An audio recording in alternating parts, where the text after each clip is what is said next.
اور ساتھ ہی bed rest کی بھی اشد ضرورت تھی۔ اگر ان 6 ماہ میں وہ لوگ کوئی بے احتیاطی یا کوئی کوتاہی کرتے تو انہیں مزید کسی اٹیک کا خدشہ ہو سکتا تھا، اور ڈاکٹرز کی ان ہدایات کو لے کر امی اور اروا بے حد پریشان تھی۔ پریشانی تو یسریٰ، سارا اور ثمینہ بھابھی کو بھی تھی، لیکن ان کی پریشانی اس لیول تک نہیں تھی جہاں تک اروا اور امی کو ہو رہی تھی، کیونکہ وہ جانتی تھی کہ اب جمع پونجی کے نام پر ان کے پاس 1 روپیہ یا 1 چھلا تک نہیں ہے۔ وہ لوگ پہلے جھٹکے میں ہی کنگال ہو چکے ہیں، تو آئندہ کیا ہوگا؟ اور اس آئندہ نے اروا کو بڑی گہری سوچوں کی تحویل میں دے دیا تھا۔ وہ پورا دن اور پوری رات آئندہ کے شکنجے میں جکڑی رہی، اور پھر فجر کے وقت نماز پڑھنے کے بعد اس نے دعا مانگی اور ساتھ ہی ایک فیصلہ کیا تھا، اور اس فیصلے میں رب کی رضا چاہی تھی۔ اگر اس کا رب اس کا ساتھ دیتا تو وہ کچھ بھی کر سکتی تھی، اور اسے یقین تھا کہ اس وقت اس کا رب اس کی دعا قریب سے سن رہا ہے اور سننے کے بعد پوری بھی کرے گا۔ وہ نماز اور دعا سے فارغ ہو کر امی کے پاس آ گئی۔ رب کی رضا کے بعد ماں کی رضا لینا بھی ضروری تھا، اور ماں کو اپنی عزت اور آبرو، اپنی شرم و حیا، اپنی انا اور آن کا پورا یقین دے کر وہ گھر سے نکلی تھی۔ اس کی ماں نے اس پر بھروسہ کیا تھا اور اجازت دے دی تھی۔ وہ گھر سے نکلی تو اپنی آن بان اس کے ساتھ تھی۔ اسے اپنوں کے پیار اور حوصلہ افزائی پر بھی بڑا مان تھا۔ اب وہ جنگ لڑنے کو تیار تھی۔ جن اپنوں پہ مان تھا انہی اپنوں نے اسے دھوکہ دیا۔ ایسے اپنے نہ بندہ چپیڑا مارے۔ اچھا 7 دن یعنی پورا 1 ہفتہ ہو چکا تھا اروا کو جاب کے لیے جگہ جگہ جھوٹیاں چٹکھاتے، لیکن نو ویکینسی تو جیسے ہاتھ دھو کے پیچھے پڑ گئی تھی۔ 7 روز میں وہ اتنی ذلیل و خوار ہو چکی تھی کہ اسے ان تمام مردوں کے حوصلے پر رشک آنے لگا جو مہینوں اور سالوں نوکریاں ڈھونڈتے تھے لیکن ناکامی کی صورت میں بھی ہمت نہیں ہارتے تھے۔ اروا چونکہ ہمت ہار چکی تھی لیکن حوصلہ اتنا بلند تھا کہ وہ ہر صبح نئے عزم سے نکل پڑتی۔ آج بھی ایسا ہی ہوا تھا۔ وہ گھر سے نکلی تو سب سے پہلے اس نے آج کا اخبار خریدنے کا سوچا۔ تھوڑی دور پیدل چل کر آئی تو اسے روڈ پر اخبار بیچنے والا بھی نظر آ گیا۔ اس نے 12 روپے میں اخبار خریدا اور پھر ضرورت ہے کہ تمام اشتہار دیکھتی فٹ پاتھ پر آ کھڑی ہوئی۔ کھڑے ہی وہ اپنی مطلوبہ نوکری کے لیے نظریں دوڑانے لگی۔ پھر ایک جگہ اسے پرسنل اسسٹنٹ کی ضرورت ہے کا اشتہار نظر آیا، اور پھر اروا نے فوراً ہی اخبار پر درج بلاک نمبر اور بلڈنگ کا ایڈریس نوٹ کیا۔ جلدی اور بے دھیانی میں سے یہ بھی پتہ نہ چلا کہ وہ اس ایڈریس پر پہلے بھی ایک بار جا چکی ہے، اور اس نے کلائی پر بندھی رسٹ واچ پر ٹائم دیکھتے ہوئے جلدی سے ٹیکسی والے کو روکا اور اپنی مطلوبہ ایڈریس اس کے سامنے رکھا۔ ٹیکسی جس بلڈنگ کے سامنے رکی وہ یہاں پہلے بھی آ چکی تھی۔ اس نے واپس پلٹنے کا ارادہ کیا تب بھی کچھ سوچ کر اندر داخل ہو گئی۔ اس سے پہلے وہاں 7 لڑکیاں موجود تھیں، وہ 8ویں تھی۔ وہاں موجود 7ویں نے اس کا تنقیدی جائزہ لیا کیونکہ اس کا حلیہ اس جاب سے قطعی میچ نہیں کرتا تھا، کیونکہ وہاں جتنی بھی موجود تھی سب کا فیشن ایک سے بڑھ کر ایک تھا۔ لباس سے لے کر میک اپ پر انہوں نے پوری توجہ دی تھی، حتیٰ کہ ان کے بیگز اور سینڈلز بھی میچنگ کے تھے، جبکہ اروا کی ایسی کوئی بھی تیاری نہیں تھی۔ بس وہ دل میں دعا کرتی ہوئی باقی سب کے ساتھ بیٹھ گئی۔ 9:30 بجے انٹرویو شروع ہوا اور تقریباً 11:30 بجے اروا کی باری آئی۔ آج بھی وہ مایوسی اور آسو امید کے درمیان ڈولتی ہوئی اٹھی اور ایم ڈی کے روم کا دروازہ کھول کر اندر گئی، اس امید کے ساتھ کہ اس کا سامنا عارفین سے نہیں ہوگا، لیکن اندر آتے ہی اس کے قدم لڑکھڑا گئے۔ اس کے چہرے کی رنگت بدل گئی۔ وہ تو پہلے اس شخص کی مکروز تھی، اب پھر اس کے سامنے جاب کے لیے۔ نہیں، میں یہاں جاب نہیں کر سکتی، مجھے واپس چلے جانا چاہیے۔ وہ اپنے آپ کو واپس پلٹنے پر آمادہ کر رہی تھی جب عارفین نے دروازے کی سمت دیکھا تھا، اور اروا کو اپنی فائل کے ہمراہ تذبذب کا شکار دیکھ کر وہ چونک گیا۔ وہ شاید آج بھی واپس لوٹ جانے کا فیصلہ کر رہی تھی۔ آئیے بیٹھیے۔ عارفین کی آواز پر وہ چونک اٹھی اور بمشکل اس کی سمت دیکھ پائی۔ تشریف رکھیے میم، اب کی بار ایک سائڈ پہ بیٹھے مینیجر صاحب نے کہا، اور مجبوراً اروا کو واپسی کا ارادہ ترک کرتے ہوئے آگے بڑھنا پڑا۔ السلام علیکم، اس نے بیٹھتے ہوئے بے حد آہستگی سے کہا۔ وعلیکم السلام۔ عارفین نے کچھ بھی کہے بغیر اس کی فائل کے لیے ہاتھ بڑھایا۔ اس نے ہمت کر کے فائل اس کے سامنے رکھ دی، جس میں اروا کا تعلیمی ریکارڈ محفوظ تھا۔ عارفین اس کا یہ ریکارڈ دیکھ کر بہت خوش ہوا۔ آپ جانتی ہیں آپ اس وقت ایک پی اے کی جاب کے لیے انٹرویو دینے آئی ہیں؟ جی سر۔ ایک پی اے پہ کتنی رسپانس ہوتی ہے اس کا اندازہ ہے آپ کو؟ جی سر، اندازہ ہے مجھے۔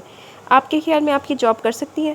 سر، جب ایک مجبور ایک غریب اپنے گھر سے کچھ کرنے کا ارادہ لے کر نکلتا ہے تو وہ اپنے ساتھ ہمت، حوصلہ، صبر اور محنت کا عزم لے کر نکلتا ہے۔ وہ اپنی ول پاور دیکھ کر قدم بڑھاتا ہے۔ میں بھی اپنی ول پاور دیکھ کر ہی یہاں تک آئی ہوں۔ ہو سکتا ہے یہ جاب میرے بس سے باہر ہو، لیکن اس جاب کو میں اپنے بس میں کرنا میری مجبوری ہے۔ اگر نہ کروں تو پھر میں بے بس رہ جاؤں گی۔ پہلی بار اس نے اتنی پر اعتماد بات کی تھی۔ عارفین کو اچھا لگا، اور مینیجر صاحب بھی جان گئے کہ وہ لڑکی ذمہ دار اور محنتی ہے، لہٰذا مینیجر صاحب سے ذرا سے باہمی مشورے کے بعد عارفین نے اسے جاب کے لیے اپوائنٹ کر لیا تھا۔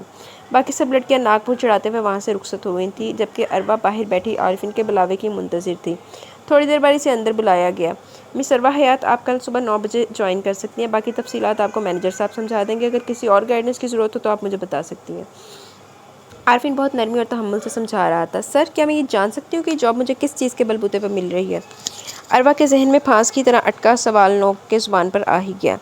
عارفین نے چونک کر اس عجیب سی لڑکی کو دیکھا جو کبھی صرف ایک ملاقات کے بلبوتے پر اپنے پورے یقین کے ہمراہ سے کچھ رقم قرض کے طور پر مانگنے آ گئی تھی، اور کبھی وہ اپنی تمام تر کوالیفیکیشن کا ریکارڈ اس کے سامنے رکھ کر بھی جاب ملنے پر مشکوک اور غیر مطمئن نظر آ رہی تھی۔ آپ کو اپنی ذہانت پہ کوئی شک ہے؟ عارفین نے اسے بغور دیکھتے ہوئے پوچھا۔ میں اس وجہ سے نہیں پوچھ رہی، مجھے بس آپ کی اروا جو کہنا چاہتی تھی وہ کہنا اسے خود ہی مناسب نہیں لگا تھا، تبھی کچھ کہتے کہتے خاموش ہو گئی۔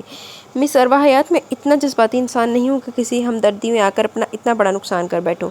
اس جاب کے لیے مجھے آپ میں کچھ مطلوبہ کوالٹیز نظر آئی ہیں تو میں آپ کو اپوائنٹ کر رہا ہوں، ورنہ میں انکار بھی کر سکتا تھا۔ اس نے اروا کو بہت واضح الفاظ میں جواب دیا تھا۔ وہ کچھ ریلیکس ہو گئی تھی لیکن دل کے اندر ابھی بھی کچھ مطمئن نہیں تھا۔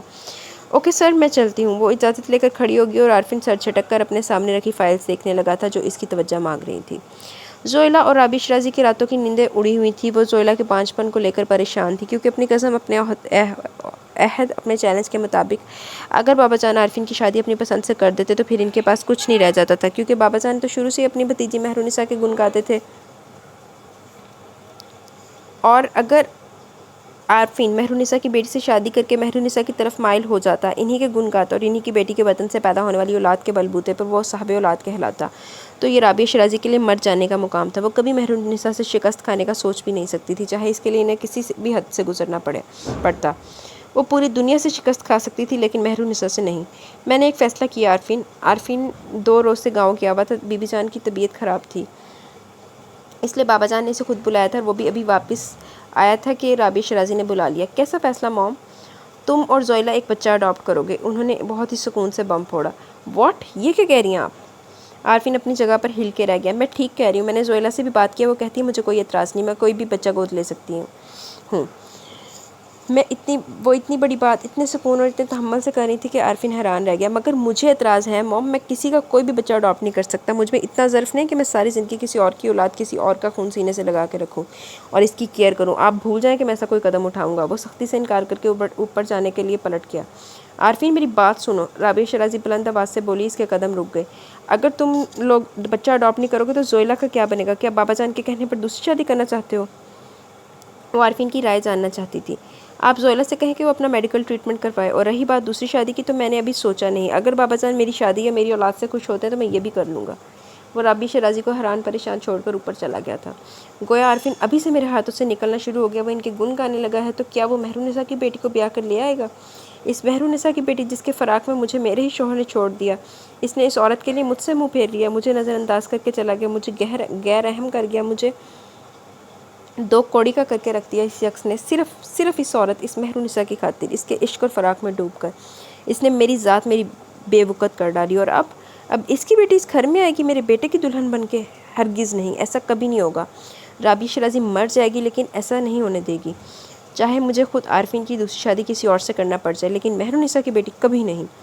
رابعہ شرازی اپنی سوچوں میں پھنکارتی ہوئی اٹھ گئی تھی۔ ان کا ذہن اب نئے پلان ترتیب دے رہا تھا۔ اب وہ عارفین کی خفیہ شادی کے بارے میں سوچ رہی تھی جس کا بابا جان کو بھی علم نہ ہوتا اور بچہ بھی ہو جاتا، ایک ایسا بچہ جو پوری دنیا کے سامنے عارفین اور زوئیلا کا بچہ کہلاتا۔ اس بچے کی ماں چاہے کوئی بھی ہوتی لیکن باپ عارفین ہی ہوتا، اور اس پلان کے لیے انہیں اب صبر کی ضرورت تھی اور عارفین کو اپنی مٹھی میں لینے کی۔ ڈاکٹرز نے آپریشن کے 2 ہفتے بعد بہروز بھائی کو ڈسچارج کر کے گھر بھیج دیا تھا، لیکن یہ تاکید سختی سے کی تھی کہ انہیں مکمل آرام اور بیڈ ریسٹ کی اشد ضرورت ہے، اور علاج کے دوران ذرا سی بھی بے احتیاطی یا پھر بد پرہیزی ان کی جان خطرے میں ڈال سکتی ہے، لہٰذا وہ لوگ ان کا پورا خیال رکھیں گے اور حد سے زیادہ احتیاط سے کام لیں گے۔ اور ایسے میں اروا نے ڈاکٹرز کو پورا یقین دلایا کہ وہ بہروز بھائی کا بھرپور طریقے سے خیال رکھیں گی اور پراپر علاج کروائیں گے۔ اروا کی ہمت، حوصلہ اور یقین دیکھ کر ایک پل کے لیے تو امی بھی اپنی اتنی بہادر اور باہمت بیٹی پر رشک آیا تھا اور خود پر فخر محسوس ہوا کہ وہ اس کی ماں ہے۔ پھر دور پھٹے منہ بعد جو کتا ماں نے تھی دنا۔ جس روز وہ ڈسچارج ہو کر گھر آئے وہ لوگ بہت خوش تھے۔ مبارک ہو بھائی، آج بھائی صاحب گھر آ گئے ہیں۔ جرار باقاعدہ انہیں مبارکباد دینے گھر آیا تھا۔ خیر مبارک بیٹا، اللہ تمہیں بھی زندگی دے، آؤ بیٹھو۔ امی آج بہت خوش تھی اور ان کی خوشی ان کے لہجے، ان کی آواز سے ہی جھلک رہی تھی۔ میں ذرا بھائی صاحب کے پاس بیٹھتا ہوں۔ وہ امی کے برابر والی کرسی چھوڑ کر بہروز بھائی کے قریب آ بیٹھا۔ سلام بھائی صاحب، کیسی طبیعت ہے اب؟ کیسا فیل کر رہے ہیں؟ وہ بیٹھتے ہی شروع ہو چکا تھا۔ اللہ کا شکر ہے اب بھی تو بہتر ہوں۔ بہروز بھائی کے لہجے میں غیر محسوس سی اداسی تھی، ان کے چہرے پر فکر کے سائے تھے۔ جب تک وہ ہاسپٹل میں رہے ان کا ذہن جاگا سویا سا رہا، ان کی سوچیں بھی منتشر اور بے ربط سی رہیں، مگر لیکن گھر آ کر جیسے سب کچھ ٹھہر گیا، سوچیں، خیالات اور فکریں ایک ہی مرکز پر رک گئی کہ وہ بستر پر پڑے ہیں اور ان کی ماں بہنیں فکروں میں گھری ہوئی ہیں۔ یہ گھر جو پہلے صرف اور صرف ان کے بلبوتے پر چل رہا تھا، اب اس گھر کا نظام کیسے چلے گا؟ کون سنبھالے گا پورے گھر کو؟ کیا بنے گا ان کے بیوی بچوں اور ماں بہنوں کا، جبکہ دوسرا کوئی آسرا سہارا بھی نہیں تھا؟ سنا ہے اروا نے جاب کر لی اور کافی پرکشش سیلری مل رہی ہے اسے؟ جرار کی بات پر بہروز بھائی نے بری طرح چونک کر جرار کو دیکھا اور ٹرائی کی ٹرے لے کر آتی اروا کے قدم کمرے کی چوکھٹ میں ہی ٹھٹک کر رک گئے۔ اس نے غصے سے جرار کو دیکھا جو نہ جانے کہاں سے الٹی سیدھی ہانکنے آ جاتا تھا اور بات کرتے ہوئے کوئی موقع محل بھی نہیں دیکھتا تھا۔ اروا نے جاب کر لی ہے؟ بہروز بھائی پوچھ نہیں رہے تھے، صرف دہرا رہے تھے، لیکن ان کی آواز جیسے کہیں دور آ رہی تھی۔ ان کا لہجہ ڈوب سا گیا۔ بھائی آپ کے لیے یہ سوپ اور جرار صاحب آپ کے لیے چائے۔ اروا نے اپنے آپ کو کمپوز کرتے ہوئے آگے بڑھ کر درمیانی میز پر چائے رکھی، ٹرے رکھی اور کافی بشاش سے بولی، اروا تم جاب؟ بہروز بھائی نہ جانے کیوں کچھ بول نہیں پائے تھے۔ جی بھائی مجھے تقریباً 1 ہفتہ ہونے والا ہے، میں نے جاب کر لی۔ آپ کو اس لیے نہیں بتایا کہ آپ کی طبیعت بھی اتنی ٹھیک نہیں تھی، سوچا آپ گھر آ جائے تو بتا دوں گی، امی نے بھی منع کیا تھا بتانے سے۔ اروا نے بات کرتے ہوئے اپنے لہجے کو بہت ہی نارمل رکھا تاکہ وہ کوئی ٹینشن نہ لے۔ لیکن بیٹا پلیز بھائی، آپ مجھے بیٹا کہتے تو مجھے اپنا بیٹا ہی سمجھے، میں آپ کی بہن نہیں، آپ کا بیٹا، آپ کا بھائی، آپ کا بیٹا ہوں۔ اروا قریب بیٹھے جرار کو یکسر نظر انداز کیے اپنے بھائی کا ہاتھ تھامے انہیں تسلی دے رہی تھی۔ لیکن بیٹا تم ابھی بہت کم عمر ہو، تمہیں کیا پتہ دنیا کیسی ہے، وہ کمزور سے لہجے میں بولے تھے۔ بھائی میں دنیا کو دیکھوں گی تو مجھے پتہ چلے گا نا کہ دنیا کیسی ہے۔ دنیا کو جاننے اور سمجھنے کے لیے دنیا کا سامنا کرنا، دنیا کی آنکھوں میں آنکھیں ڈال کے دیکھنا بے حد ضروری ہوتا ہے۔ میں بھی دنیا کو دیکھنے نکل چکی ہوں، بس آپ میرے لیے دعا کیجیے۔ ویسے بھی میں نے کون سا عمر بھر کے لیے جاب کرنی ہے، آپ ٹھیک ہو جائیں گے تو میں فوراً جاب چھوڑ دوں گی۔ وہ کہتے کہتے آخر میں ہلکے سے مسکرائی تھی، وہ جواباً چپ ہو گئے اور اروا کو اشارہ کر کے اپنے کندھے سے لگا لیا تھا۔ وہ کچھ مطمئن سے ہو گئے۔ جرار اٹھ کر خاموشی سے باہر چلا گیا۔ بی بی جان کی طبیعت اتنے دنوں سے سنبھل نہیں پا رہی تھی، اس لیے بابا جان انہیں شہر لے آئے تھے اور عارفین جی جان سے ان کی دیکھ بھال میں لگا ہوا تھا۔ بابا جان پوتے کی اتنی فکر مندی، اتنی محبت اور توجہ دیکھ کر بہت خوش تھے کہ کم از کم ان کے پوتے کو تو اپنی دادی دادا کی فکر ہے نا۔ بابا جان آج 4 بجے کا ٹائم لیا ہے ڈاکٹر سے بی بی جان کے چیک اپ کے لیے، کل جو شوگر کے ٹیسٹ کروائے تھے آج ان کی بھی رپورٹ مل جائے گی۔ وہ صبح آفس جانے کے لیے تیار ہو کر نیچے آیا تو پہلا سامنا بابا جان سے ہوا۔ جیتے رہو بیٹا، اللہ تمہیں خوش رکھے۔ بابا جان عارفین کو سرتا پا دیکھ کر بولے، لیکن لہجہ کچھ بھیگ سا گیا۔ وہ شاید عارفین کے قد کاٹ میں اور نین نقوش میں اس وقت اپنے بیٹے کی جھلک تلاش کر رہے تھے، اور پوتے میں بیٹے کی شبیہ پا کر ان کی پلکوں کے کنارے ہی نہیں آواز بھی بھیگ گئی تھی۔ بابا جان اور بی بی جان کو آج تک بیٹے کی جدائی پہ صبر نہیں آیا تھا، شاید اس لیے کہ ان کا بیٹا زندہ سلامت ان سے جدا ہوا تھا۔ اگر ان کا بیٹا مر گیا ہوتا تو شاید اسے مردہ سمجھ کر ہی انہیں صبر آ جاتا، اور یہ روایت تو اصل سے چلی آ رہی ہے، انسان صرف موت پر صبر کرتا ہے، زندگی پہ نہیں۔ بابا جان کیا دیکھ رہے ہیں؟ عارفین واپس پلٹنے لگا تھا مگر ان کی محویت دیکھ کر ٹھہر گیا۔ کچھ نہیں بیٹا، تم آفس جاؤ۔ وہ اپنے دل کے کمزور جذبات کو سنبھالتے ہوئے سنبھل گئے۔ اوکے اللہ حافظ، وہ کہہ کر پلٹ گیا، لیکن ذہن بابا جان کی بھیگی آنکھوں کے احساس میں اٹکا ہوا تھا۔ ڈرائیونگ کے دوران بھی وہ بابا جان کے دکھ کو خود پر طاری کیے ان کی کیفیت اور جذبات کے متعلق سوچتا ہوا کافی سنجیدہ لگ رہا تھا کہ اچانک وہ بری طرح چونک گیا اور فوراً ہی گاڑی سنبھالتے ہوئے بریک لگائے کہ کوئی لڑکی اچانک سامنے آ گئی تھی۔ عارفین نے غصے سے تل ملا کر اس لڑکی کو دیکھا جو اتنی عجلت کا مظاہرہ کرتی، اتنا خطرناک رسک لے رہی تھی۔ میڈم آپ پاگل تو نہیں ہیں؟ وہ یکدم دروازہ کھول کے باہر نکل آیا اور اس کی آواز پر اپنا بیگ سنبھالتی اروا بھی چونک گئی۔ سر آپ؟ اس نے حیرانی سے دیکھا، جبکہ عارفین بھی اپنی جگہ سے اسی طرح حیران کھڑا تھا۔ مس اروا مجھے لگتا ہے آپ ایک روز مجھے جیل بھیج کر ہی دم لیں گی۔ عارفین نے ایکسیڈنٹ کی سمت اشارہ کیا اور اروا سچ مچ اپنی غلطی پر شرمندہ ہو گئی۔ سوری سر، میں انفیکٹ آفس جانے کے لیے جلدی میں تھی۔ اوہ تو پھر آئیے آپ کا آفس چھوڑ دوں، آپ لیٹ ہو رہی ہیں، اس نے آفر کی تھی۔ نو تھینکس سر، میں چلی جاؤں گی، اس نے فوراً انکار کر دیا تھا۔ آپ میرے ساتھ نہیں جائیں گی؟ تو مزید لیٹ ہو جائیں گی کیونکہ میں آپ سے پہلے پہنچ جاؤں گا، جبکہ آپ کا مجھ سے پہلے آفس پہنچنا زیادہ ضروری ہے، لہٰذا بہتر یہی ہے کہ آپ میرے ساتھ چلیں کیونکہ اکٹھے جانے سے کوئی بھی لیٹ نہیں ہوگا۔ عارفین کی دلچسپ وضاحت اور آفر پر اروا کو ذرا دیر کے لیے سوچنا پڑا، اور اس نے سوچ پر دیکھ کر عارفین نے آگے بڑھ کر فرنٹ ڈور کھول دیا تھا۔ دیکھیے حمید صاحب، جب تک میرا کراچی والا پروجیکٹ مکمل نہیں ہوتا میں مری والے پروجیکٹ پر ہرگز کام نہیں کروں گا۔ میں جو بھی کام کرتا ہوں پوری ایمانداری اور محنت سے کرتا ہوں، میں صرف پیسہ کمانے کے چکر میں نہیں ہوں، میرا ایک نام ہے، ایک معیار ہے، اور اپنے معیار کو قائم رکھنے کے لیے ضروری ہے کہ میں کام پر خود دھیان دوں، اور مری والے پروجیکٹ پر کام کرنا ایک بہت ہی حساس پروجیکٹ پر کام کرنے کا مترادف ہے۔ انشاءاللہ جتنا ٹائم میں نے آپ کو دیا اس ٹائم میں آپ کو اپنا پلازا تیار ملے گا، اور ویسے بھی مری میں میرا ایک اور پروجیکٹ بھی شروع ہونے والا ہے۔ عارفین اپنے کلائنٹ سے کافی تفصیلی بات کر رہا تھا اور اس کے قریب رکھی چیئر پہ بیٹھی عروا اس گفتگو کو بے حد غور سے سن رہی تھی۔ لیکن شرازی صاحب کچھ اندازہ تو ہو کہ آپ کام کب شروع کر رہے ہیں؟ حمید صاحب کچھ عجلت دکھا رہے تھے۔ حمید صاحب میں تمام ضروری مٹیریل کی بکنگ کروا چکا ہوں، 1-2 چیزیں اور ارینج کرنا باقی ہیں، لیکن انشاءاللہ 1 ماہ تک مجھے پوری امید ہے کہ کام شروع ہو جائے گا۔ اس نے انہیں پوری تسلی دی تھی اور پھر مزید معاملات طے کرنے کے بعد وہ اٹھ کر چلے گئے۔ مس اروا، میں بہت دنوں سے آپ کو انفارم کرنا چاہ رہا تھا کہ مجھے چند دن تک مری جانا پڑے گا اور وہاں کچھ ہفتے کا قیام بھی ہوگا، تو پھر آپ کیا کریں گی؟ آپ کے گھر والے آپ کو شہر سے باہر جانے کی اجازت دے دیں گے؟ عارفین نے اپنی چیئر گھماتے ہوئے اچانک عروا کی سمت رخ کیا اور وہ اس کے سوال پر ایک دم سے پریشان ہو گئی تھی۔ لیکن سر میں کیسے آپ کے ساتھ؟ مس اروا حیات، آپ میری پی اے ہیں اور آپ کا میرے ساتھ ہونا اس جاب کا حصہ ہے، اور اسی اونچ نیچ کو مد نظر رکھتے ہوئے میں نے انٹرویو کے دوران آپ سے سوال بھی کیا تھا، اور آپ کا کہنا کہ آپ یہ ذمہ داری نبھا سکتی ہیں، لہٰذا اب آپ کو کوئی بھی جواز سامنے رکھنا بیکار ہے۔ عارفین نے اپنی طرف سے بات ہی ختم کر ڈالی اور وہ مزید مشکل و پریشانی میں گھر گئی۔ سر آپ جانتے تو ہیں کہ میرے گھر میں اس سے پہلے کہ اروا بات مکمل کرتی اچانک پورے استحقاق سے دروازہ کھول کر رابعہ شرازی دندناتی ہوئی اندر آ گئی۔ مام آپ یہاں؟ وہ اپنی جگہ سے اٹھ کھڑا ہوا۔ گھر میں جو تمہارے بابا جان اور بی بی جان نے جو قبضہ کر رکھا ہے، اس لیے تم سے بات کرنے کے لیے تو آفس ہی آنا پڑے گا۔ رابعہ شرازی کے ناگوار لب و لہجے پر عارفین سٹ آ گیا۔ اس نے فوراً اروا کو دیکھا، وہ کافی الجھی ہوئی اور حیران نظر آ رہی تھی۔ مام پلیز کیا کر رہی ہیں آپ؟ یہ آفس ہے میرا، کچھ تو خیال کریں۔ وہ خفگی سے بولا۔ تمہارے بابا جان کچھ خیال کر رہے ہیں کیا؟ انہوں نے اچھی بھلی زندگی اجیرن کر کے رکھ دی ہے۔ آخر ایسی کون سی قیامت ٹوٹ پڑے گی اگر زویل اور تمہارا بچہ نہیں ہوگا تو؟ وہ تو جیسے پھٹ پڑی تھی اور اروا ان کی گفتگو پر شرمندہ سی ہو گئی۔ اوکے سر میں چلتی ہوں، بعد میں آ جاؤں گی۔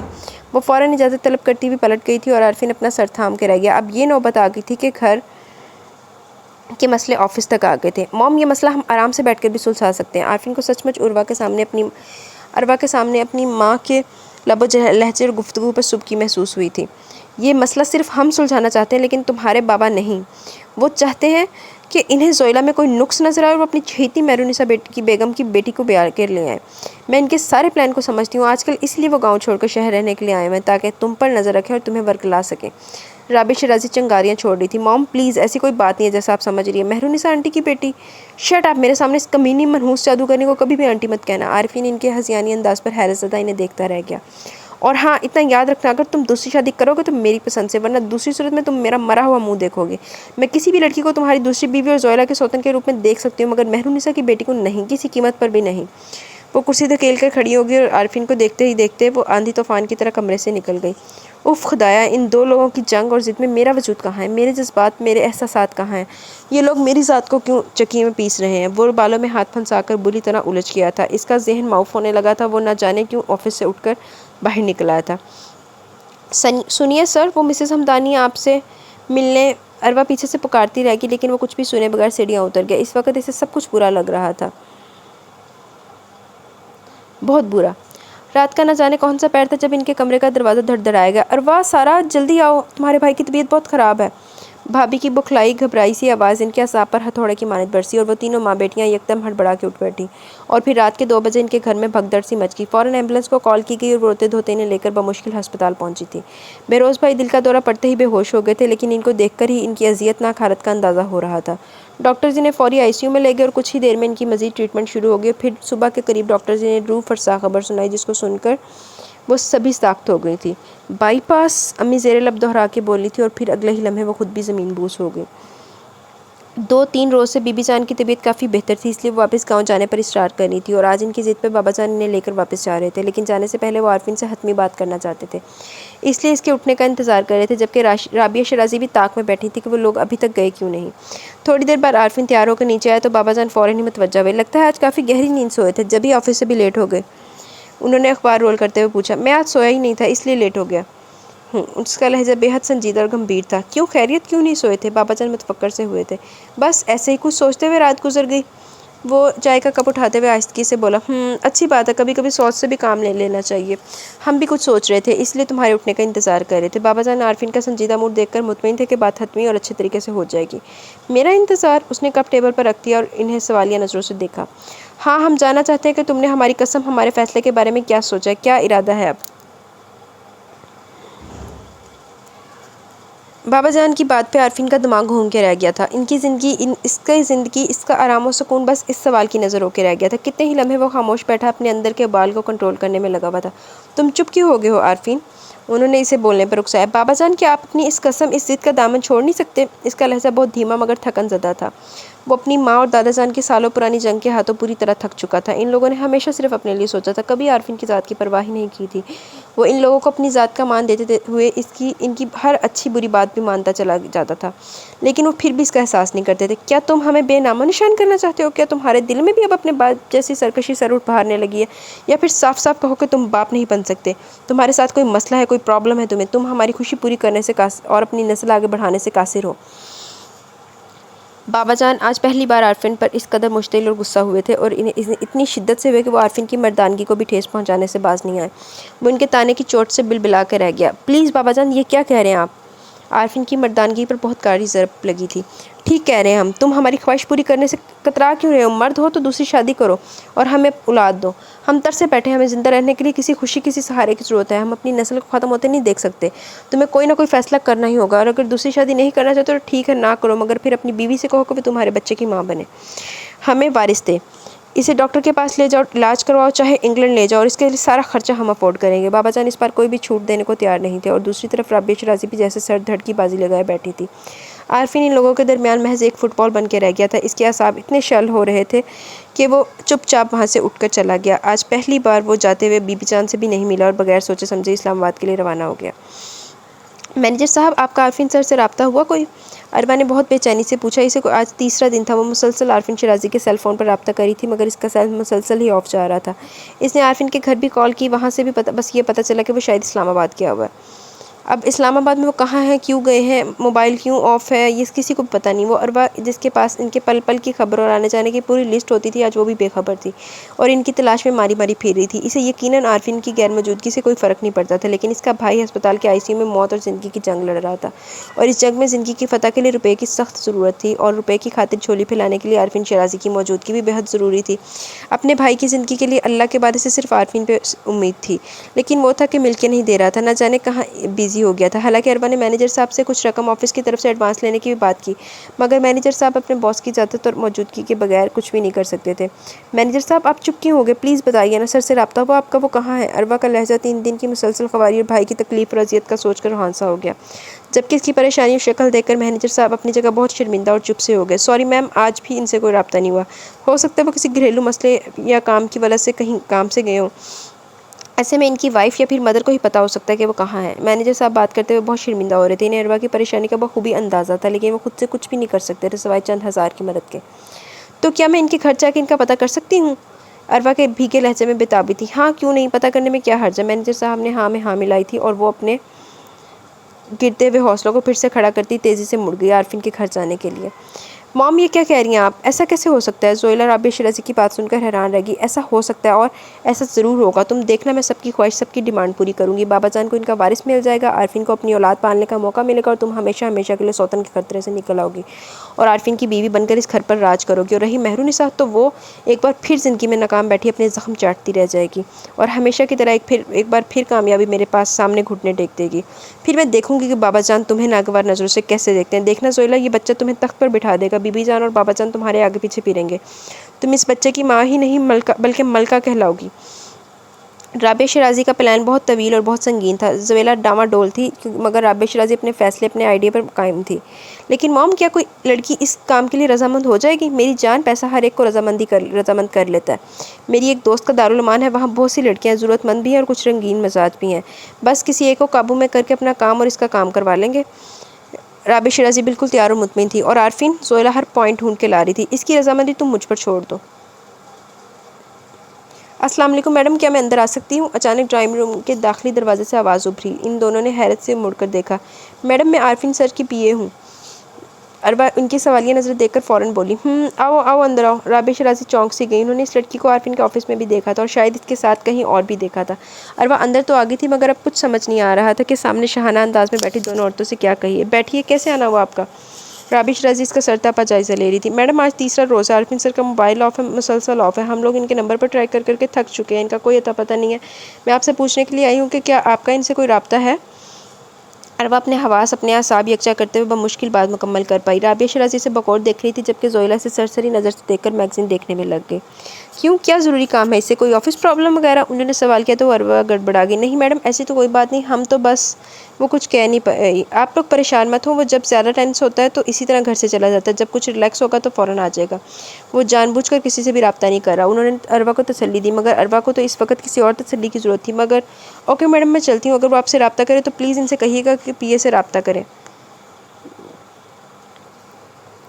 عربا تھکے تھکے مایوس قدموں سے واپسی کے لیے پلٹ گئی۔ رابعہ شرازی سے تولتی ہوئی، جانچتی ہوئی نظروں سے دیکھ کر پرکھ رہی تھی۔ سنو لڑکی، ادھر آؤ۔ وہ کافی حاکمانہ سا انداز تھا۔ جی میڈم۔ وہ بمشکل پلٹ کے ان کے سامنے آئی اور آنکھوں کے کناروں تک آئے آنسو بھی بڑی مشکل سے واپس دھکیلے۔ تمہیں کیا کوئی ذاتی کام ہے عارفین سے؟ جی میڈم، وہ نہ جانے کیوں انکار نہیں کر پائی، کیا کام ہے؟ میرے بڑے بھائی دل کے مریض ہیں، ان کے بائی پاس کے لیے رقم کی ضرورت ہے، اس لیے میں سر سے ایڈوانس لینے کے لیے آئی تھی، مگر وہ اتنے دنوں سے آفس میں ہی نہیں آئے اور ان کا موبائل بھی آف ہے۔ میں نے مینیجر صاحب سے بھی کہا مگر انہوں نے انکار کر دیا کہ وہ سر کی اجازت کے بغیر کچھ نہیں کر سکتے۔ اروا بغیر رکے بولتی چلی گئی، اتنی بڑی رقم تو میرا خیال ہے عارفین بھی نہیں دے گا، وہ بھی کسی گارنٹی کے بغیر۔ رابعہ شرازی کے شاطرانہ دماغ نے پل میں کروٹ بدلی، اپنے نئے کھیل کے لیے مہرہ تلاش کیا تھا اور اس تلاش میں ان کی آنکھیں چمک اٹھی تھی، کیونکہ ضرورت مند خود چل کے ان کے پاس آیا تھا جبکہ وہ ضرورت مند کے پاس آنے سے بچ گئی تھی۔ میڈم پلیز، میں کوئی بھی گارنٹی دینے کو تیار ہوں، پلیز مجھے اپنے بھائی کی زندگی سے بڑھ کر کچھ بھی نہیں۔ اروا بے بسی کے ہاتھوں بے اختیار ہو گئی اور اس نے عارفین کا مزید انتظار کیے بغیر رابعہ شرازی کے سامنے جھولی پھیلا ڈالی۔ اس وقت اگر اسے کسی کے قدموں میں گر کر بھی بھیک بھی مانگنا پڑتی تو وہ مانگ لیتی، کیونکہ اس کی انا، اس کی عزت نفس سے زیادہ اس وقت بہروز بھائی کی زندگی اہم تھی۔ جو میں کہوں گی وہ کرو گی؟ رابعہ شرازی اپنی جگہ سے اٹھ کھڑی ہوئی، شکار ان کے سامنے کھڑا تھا، بس اسے اپنے جال میں گھیرنے کی دیر تھی۔ جی میڈم، آپ جو کہیں گی میں کروں گی، بس میرے بھائی کا آپریشن، تمہارے بھائی کا آپریشن بھی ہوگا، تمہارے گھر کے اخراجات بھی پورے ہوں گے، تمہارے بھائی کا پورا علاج ہوگا، جب تک ڈاکٹرز نے چاہا وہ ہسپتال میں رہے گا، تمام بل میں خود ادا کروں گی، تمہیں پیسے کی کمی نہیں ہوگی، بس تمہیں کام میری پسند سے کرنا ہوگا، جیسا میں چاہوں گی ویسا ہی کرنا پڑے گا۔ رابعہ شرازی نے اروا حیات کو خریدنے کے لیے اپنی امیری کا در کھول دیا اور اروا حیات اپنے بھائی کی زندگی کی خاطر اپنی غریبی، اپنی مفلسی اور اپنی پوری ذات سمیت کھڑے کھڑے کچھ بھی سوچے سمجھے بغیر امیری کے در پہ بک گئی۔ میڈم میں سب کچھ کرنے کو تیار ہوں، بس آپ بتا دیں مجھے کیا کرنا ہوگا۔ اروا کو کچھ آس و امید کی کرن نظر آئی تو لہجہ کچھ سنبھل سا گیا، رونق آ گئی تھی اس کے چہرے پر۔ تمہیں عارفین سے شادی کرنا ہوگی، محض کچھ عرصے کے لیے، صرف ایک بچہ پیدا ہو جانے تک۔ یہ شادی سب سے خفیہ ہوگی، کسی کو کچھ پتہ نہیں چلے گا، نہ تمہارے گھر والوں کو نہ ہمارے خاندان کو۔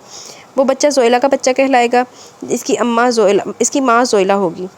رابعہ شرازی بہت کچھ کہتی جا رہی تھی مگر اروا کے قدموں سے جیسے کسی نے زمین کھینچ لی تھی، اس کے کانوں میں سائیں سائیں ہونے لگی، اس کی آنکھیں دھندلا گئیں، اس نے بمشکل رابعہ شرازی اور زویلا شرازی کے چہرے دیکھے۔ رکیے مس اروا، اپنا کام نپٹا کے آفس روم سے باہر نکلتی اروا کے قدم اس کی آواز پہ تھم گئے تھے۔ جی سر کہیے، وہ آہستگی سے بولی، چہرہ جھکا ہوا تھا۔ آپ ٹھیک تو ہے نا؟ جی سر میں ٹھیک ہوں۔ وہ آج پورے 2 ہفتے کے بعد آفس آیا تھا، وہ اس روز کسی کو بھی کچھ بتائے بغیر ٹینشن کی وجہ سے بے ارادہ ہی مری چلا گیا اور جان بوجھ کر سیل آف کر دیا کہ کوئی اسے ڈسٹرب نہ کرے، خصوصاً رابعہ شرازی اور بابا جان۔ اور پھر مری والے پروجیکٹ کا سیٹ اپ کرتے کرتے ٹینشن بھی دور ہو گئی اور اعصاب بھی کچھ بہتر ہو گئے تھے، جب یہ آج صبح ہی ذرا فریش موڈ کے ساتھ واپس آئے۔ مس اروا آپ کے بھائی کیسے ہیں؟ ان کی طبیعت ٹھیک ہے نا؟ اس نے دہرا کے پوچھا۔ اسے اروا کا مزاج، اس کے تیور، اس کا انداز بہت بدلے بدلے کترائے ہوئے کچھ شکوہ کناز سے لگ رہے تھے جب بھی وہ اسے کورید رہا تھا۔ جی اب وہ ٹھیک ہے، وہ دھیمے سے کہہ کر فوراً باہر نکل گئی تھی اور اندر داخل ہوتے مینیجر صاحب سائڈ پر ہو گئے۔ عارفین سوچ میں پڑ گیا۔ سلام سر، کیسے ہیں آپ؟ مینیجر صاحب نے اسے متوجہ کیا۔ واہ سلام، بیٹھیے۔ کیا سوچ رہے ہیں آپ؟ میں مس اروا حیات کے متعلق سوچ رہا ہوں، کچھ ٹینس لگ رہی ہیں۔ عارفین نے فوراً اظہار کیا۔ جی سر، وہ تھوڑی سی ٹینس نہیں، بہت زیادہ ٹینس رہی ہیں۔ دراصل ان کے بھائی کو پھر دل کا دورہ پڑ گیا تھا، ان کے ہارٹ کی کنڈیشن بہت ویک تھی، شاید لاسٹ سٹیج پر تھا۔ ڈاکٹرز نے بائی پاس تجویز کیا تھا، ان کے دل کی شریانوں میں خون پھر سے رک گیا تھا، ان کی حالت بہت خراب تھی اور مس اروا بے حد پریشان تھی۔ آپریشن کے لیے ان کے پاس کچھ بھی نہیں تھا، وہ آفس کی طرف سے کچھ رقم ایڈوانس لینے کے لیے بھی آئی تھی مگر میں آپ کی اجازت کے بغیر ایسا کچھ نہیں کر سکتا تھا، اس لیے میں نے انکار کر دیا۔ وہ اتنے دن آپ کے نمبر پر ٹرائی کرتی رہیں، آپ کے گھر سے بھی آپ کا پتہ کیا مگر آپ سے کوئی بھی رابطہ نہیں ہو سکا۔ مینیجر صاحب کی بات پر عارفین پوری طرح پریشان ہو گئے، اسے اروا کی پریشانی اور مشکل وقت کا بخوبی اندازہ ہو گیا۔ پھر اب وہ کیسے ہیں؟ کیا ہوا ہے؟ اس نے دھڑکتے دل سے پوچھا کہ کہیں کوئی انہونی نہ ہو گئی ہو۔ اب وہ کافی بہتر خطرے سے باہر ہے، ان کا بائی پاس بھی ہو چکا ہے۔ بائی پاس ہو چکا ہے؟ کب، کہاں سے ہوا؟ اس نے تیزی سے پوچھا۔ شاید یہیں کراچی سے، دی ہارٹ سینٹر سے ہوا ہے۔ اوہ، پھر تو کافی مشکل کا سامنا کرنا پڑا ہوگا ان لوگوں کو۔ جی سر، کافی سے بھی زیادہ مشکل وقت تھا ان لوگوں پر، اللہ بھلا کرے اس آدمی کا جس نے ان کی ہیلپ کی، ایک ہنستے بھجتے گھرانے کا چراغ بجھنے سے بچا لیا۔ کس نے ہیلپ کی ان کی؟ اس نے چونک کر پوچھا۔ سر یہ تو مجھے بھی نہیں پتا، شاید اس آدمی نے اپنی نیکی پردے میں رکھنے کی کوشش کی ہے۔ مینیجر صاحب بھی اروا کی طرف سے کھاتے متفکر ہو رہے تھے۔ عارفین کو سب کچھ جاننے کے بعد بے حد افسوس ہو رہا تھا اور اپنے آپ پر غصہ بھی آیا کہ اتنے دن وہ گھر سے باہر آیا اور فون بھی آف رکھا۔ اگر ایسی لا تعلقی، ایسی لاپرواہی میں اس کے پیچھے کسی کو کچھ ہو جاتا تو؟